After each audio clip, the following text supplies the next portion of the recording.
Hi friends! Today we're delving into a topic that every investor should be aware of, the most common mental and psychological mistakes we investors do.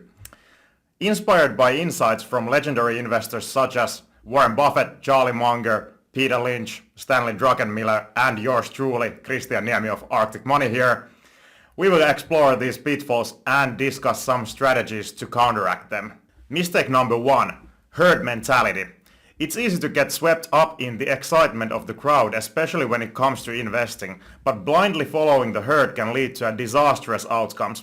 Have a look at the recent history of cannabis, plant-based food, and EV stocks, and you understand what I am talking about. Take it from Warren Buffett, who famously said, "Be fearful when others are greedy, and greedy when others are fearful." Instead of succumbing to herd mentality, investors should focus on their own research and analysis and have the confidence to go against the crowd when necessary. Next up, mistake number 2. Confirmation bias. We humans have a tendency to seek out information that confirms our existing beliefs while ignoring evidence to the contrary. Charlie Munger warns us about this, advising investors to invert, always invert. To counter confirmation bias, investors should actively seek out opposing viewpoints, conduct thorough due diligence, and remain open-minded to different perspectives. Myself, I invested in Russian gas giant Gazprom, and I was sure with my business school education brains that interconnections of wealth and business, in other words money, is a power strong enough to prevent conflicts happening in Europe and all around the world. I was counting on mutually beneficial relationships. I was wrong on that, and I paid for it badly. That investment was really poor and it cost me a lot of money.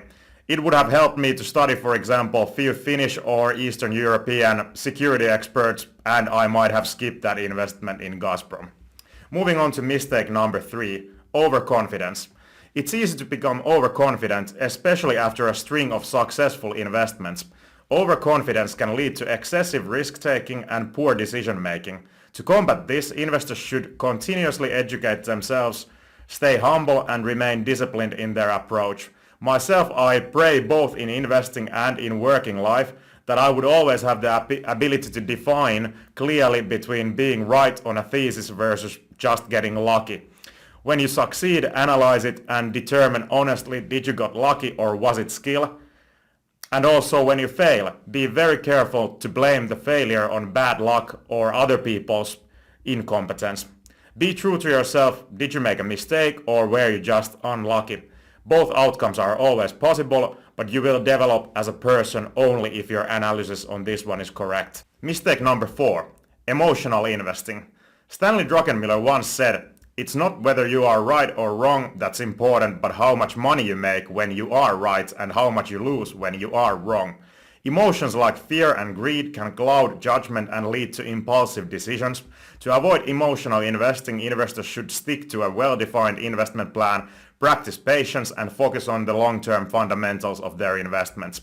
When you achieve the conviction on a stock, you need to have the courage to go in big. Not with all your money, you always have a chance of bad luck and losing, but with the right amount of money and right amount of risk. This is maybe the hardest part of investing for me personally, I can admit that.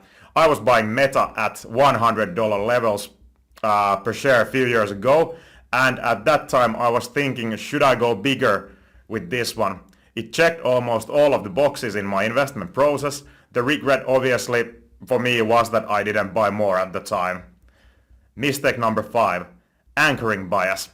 This occurs when investors fixate on a specific piece of information such as the price they paid for a stock and use it as a reference point for all future decisions. To counter anchoring bias, investors should regularly reassess their investment thesis based on updated information and avoid being influenced by past prices or decisions.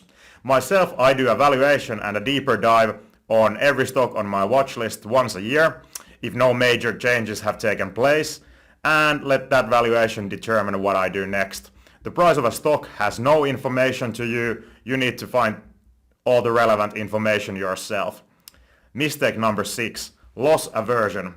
It's natural for investors to feel the pain of losses more acutely than the pleasure of gains. As Warren Buffett famously said, rule number 1, never lose money. Rule number 2, never forget rule number 1.